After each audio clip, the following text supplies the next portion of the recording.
what was your thoughts on the display, ultimately the result, and how much of a step back is it important to remember the overall progress that you've made recently, I suppose? Yes, first of all, congratulations to Arsenal. Deserved win today. So today, I have to say we have to accept that the better team won this game. Of course, we were also realistic before we faced today the best side currently in Europe. There are reasons why this team is sitting top of the table in the Premier League, why this team is the best team currently in Europe, 8 wins out of 8 Champions League games. And of course, you need a perfect day in order to give yourself a chance, and also a bit of luck that this side is then perhaps not there with their best day and not super effective. Yeah, but today, sadly, we didn't have our very best day, and they were on it from the first to the last second. And for that, they deserve to win this game, and we have to accept their quality today. We have to say congratulations, they were better, and for that, there's not too much to overinterpret into this game. How's Carl Darlow after that? Obviously, goalkeepers come in the spotlight, don't they, when they make mistakes and stuff. And Arsenal are a threat at set pieces, but I mean, what would you say about him overall? Yes, overall, of course, he's disappointed with the situation. I think in general, the key was today we didn't find the solution to create chances against them, to score goals. Whatever we did today, they in the first half found against all our processes always an answer. So we changed on the base formation in the second half. We brought different type of offensive players on. We brought many offensive thinking players on as well. But whatever we did, they always had an answer today. We were not really able to create chances. This was the first part of our game. Second part, against the ball. In the first half out of the game, I can't really remember a chance for them. But obviously set pieces are also a big topic for them. I think we gave a few too many away. Initially, we have defended all the corners pretty spot on, but the problem was if you then clear sometimes the corner and then there's a second phase, and to concede out of this situation, that was tricky. Yeah, of course, the crossing situation, we were then in the center over-shifting too far to the first post and had an underload, and they had a relatively easy 1-0. Yes, in the second half, they scored more or less, I think it was, I have to watch it back, was an own goal probably, but at least there was not really one Arsenal player close to it. Of course, we should defend this situation better. If you concede 2 goals like this and you are 2-0 down against the best side in Europe, then it was always clear it could be a long afternoon. Again, one death you have to die. We decided to go for it in the second half and to try with 1 goal to have a foot back into the door. I think we had 20-25 good minutes, but we're not really able to create chances in these moments and take advantage out of it. And we decided then, of course, to change back to a back 4.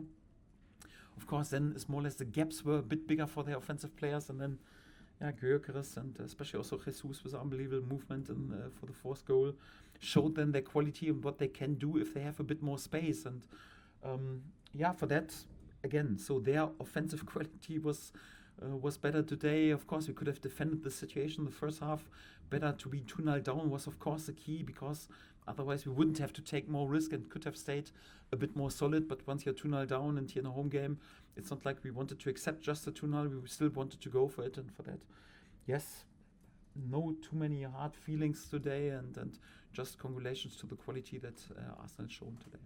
You've already got 4 senior goalkeepers at the club.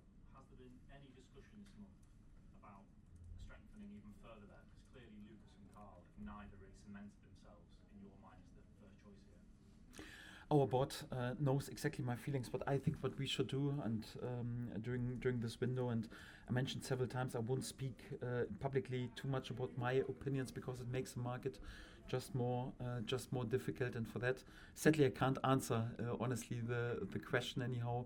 So of course, we're always looking to improve the squad and to bring quality players in, and especially on positions where we are perhaps a bit weaker anyhow. So that's for sure. But I don't want to speak too much about this because I concentrate on the players that I have available and try to be there with the best possible decisions.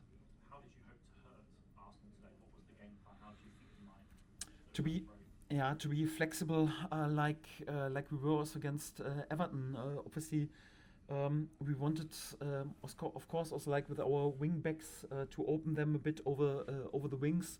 They had good solutions to close us down. Then whenever their central midfield players were jumping, we wanted to use this also with an overload in the center, but the last ball was also defending forward and denied these opportunities. We wanted then, of course, also to use sometimes a bit more pragmatical style with using Dominic, but was always clear that this would be difficult against headers like Gabriel and Saliba. So we wanted to be flexible, and of course also like we want to go for it and have many winnings of the ball in their half already. Yeah, but against all these topics, more or less for quick counter attacks, they had always good solutions. Was out of all processes that we tried, Arsenal today always had the answer, and also when we changed the base formation and tried then to play with different angles and in different areas, they had a good answer. So you have to say their quality today against the ball and as a whole team also to defend, was on the top level, and just have to say congratulations to them today. We were not able to find our offensive opportunities. Daniel, what was the message to the lads after full time? Yes, also that, of course, they should take the disappointment from today, but we won't overinterpret this game. And also, there is not much to analyze. It's more or less like to say, come on, they were the better side, and we accept that Arsenal today was the better side. And this type of game is not season-defining. Yes, you can't accept as a promoted side that each and every time you face a top or big name, like against Liverpool, 2 times a draw, against Chelsea a win or whatever. Yeah, sometimes there's also a game against one of the big names when you lose the game. This happened today. Doesn't take the disappointment in the first instance away, but it's also nothing that we will speak about in the next 3 or 4 days. We'll put this game pretty quick to bed, and from tomorrow on we concentrate only on Nottingham here on Friday evening.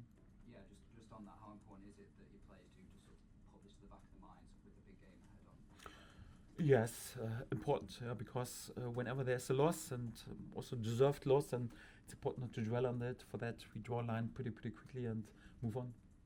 Well, your supporters at the end, Daniel, they also really got behind you when you played, needed them. That's important, isn't it? Yes, outstanding. Also big compliments to our supporters, because like us, they were also disappointed, but they also felt anyhow that, okay, today the quality of Arsenal was a bit too good, and I think was also appreciation of what we've done in the last month and even the last 1.5 years. Anyhow, our home record speaks for itself, our performances at home, also away in the away games, but also especially at home, speak for itself. And it's a good feeling that they are also in this moment are having the back of my players, and we have a great unity throughout the club. And having a home game so quickly after this as well, that's flip it around.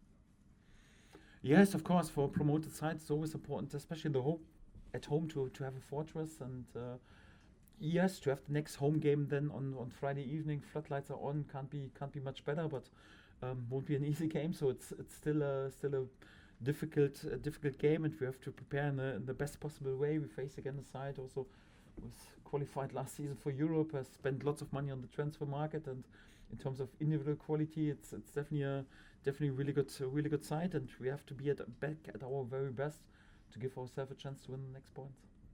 nobody else? Yep. Daniel, you said sort of Arsenal are the best in Europe in terms of Champions League. Do you think they'll win the league from what you've seen today? That's difficult to say, and every top side is also different.